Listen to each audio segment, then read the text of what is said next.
Have you ever felt a shiver run down your spine when you hear dripping water in the middle of the night? It could be just a normal sound, or it could be a sign of something lurking deep beneath the surface, waiting for you to let your guard down. Stay until the end of this video, because the final story might make you afraid to step into a swimming pool alone again. If you dare, comment 1, otherwise, leave 0, so I know you're not alone in your fear. Story 1. Living alone had never bothered me until that fateful night. My home had always been a haven, a place of solitude and peace. But everything changed in the blink of an eye, turning my safe haven into a source of fear. It started like any other evening. I had just finished my nightly routine and was getting ready for bed. The house was quiet, the kind of quiet that was usually comforting. As I pulled back the covers, a small noise caught my attention. It was the sound of splashing water coming from the direction of the pool behind my house. Curiosity turned to fear as I walked to the back door. I hesitated, my hand hovering over the doorknob. Gathering my courage, I slowly opened the door and stepped outside. The cool night air brushed against my skin, sending shivers down my spine. As I approached the pool, my heart began to race. There, floating in the water, was a motionless body. My breath caught in my throat, and I felt a wave of panic wash over me. My body was strangely still, my pale face partially sunken, my eyes closed as if in the last eternal sleep. I stood still, unable to move, my mind racing with fear and confusion. With shaking hands, I reached for the phone and dialed 911. "There's a body in my pool. Please send someone right away." I stuttered to the operator, my voice barely above a whisper. The next minute seemed like hours. I stared at the body, afraid that if I looked away, it might disappear. My thoughts were a jumble of questions.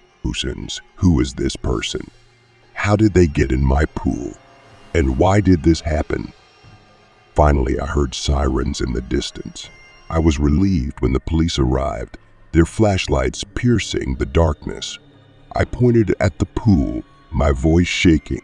There, in the water, the officers approached cautiously, their faces solemn. But as they shone their lights on the surface of the pool, confusion replaced their seriousness. The water was shallow. The body had disappeared without a trace. "Are you sure you saw someone?" one officer asked, his brow furrowed. "I'm sure. It was right there.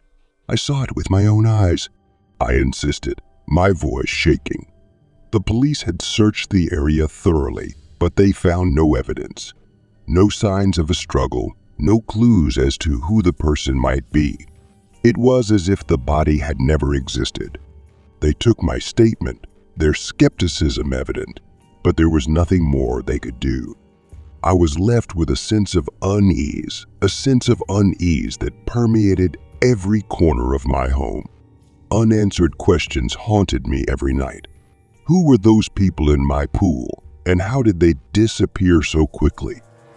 My home, my sanctuary, was now a place of darkness and unanswered questions, and I struggled with the nagging fear that had taken over my once peaceful life.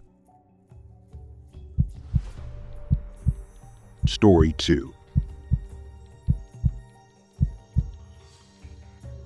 It was almost the end of summer and my friends, and I wanted to do some fun mischief before heading back to school.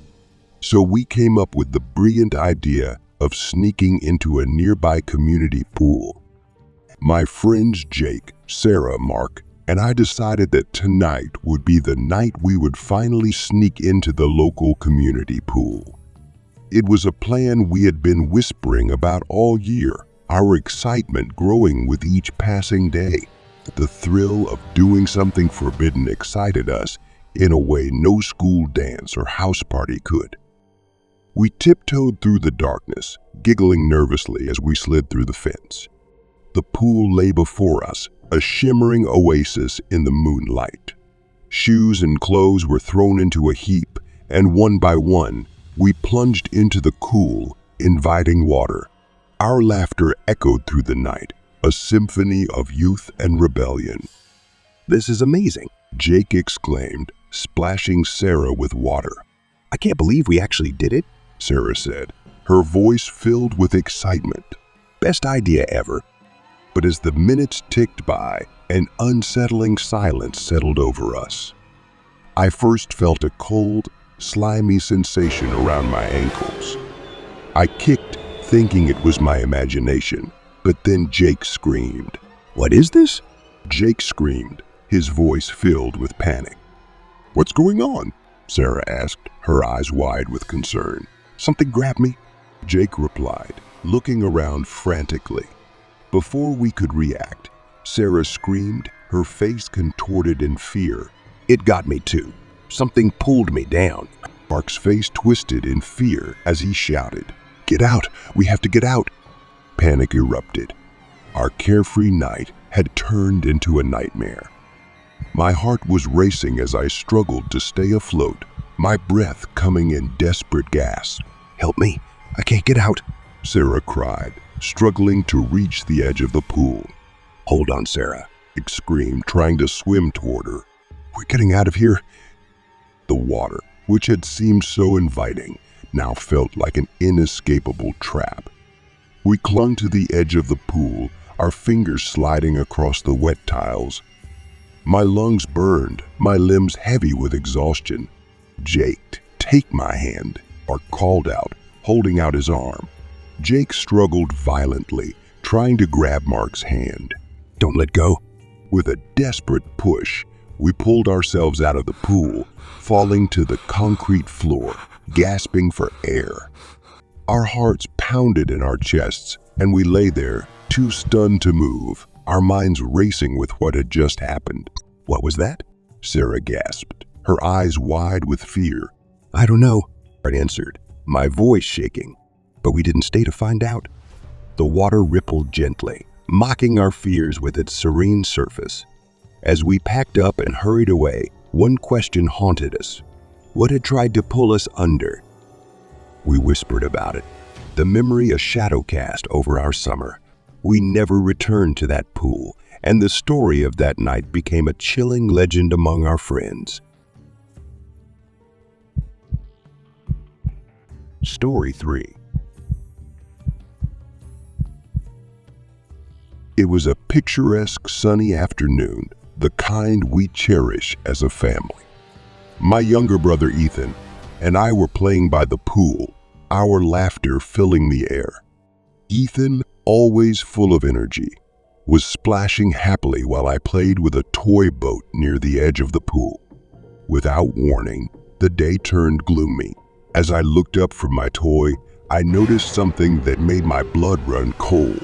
Ethan was at the bottom of the pool, motionless. The water, which had been a source of joy, now looked ominous. Panic gripped me as I realized the gravity of the situation. "Dad, Dad, help, Ethan!" I screamed, my voice shaking with fear. Our father, who had been reading on the porch, dropped everything and rushed to the pool. The sight of Ethan lying motionless in the water terrified him.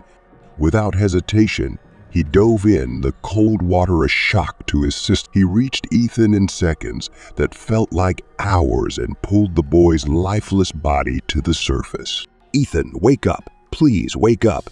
Dad's voice was both desperate and determined. Laying Ethan on the poolside, Dad's hands shook as he began CPR. Each compression seemed to last an eternity, his mind racing with the thought that he might be too late. He counted the seconds, each one a heartbeat in an agonizing waiting game. 1, 2, 3. Dad muttered, his voice shaking. I watched in horror, my small hands clenched into fists. Just as hope began to wane, Ethan coughed, a wet, gagging sound that was the most beautiful sound I'd ever heard. Water sprayed from Ethan's mouth as Ethan gasped for air, Ethan's tiny chest heaving with life.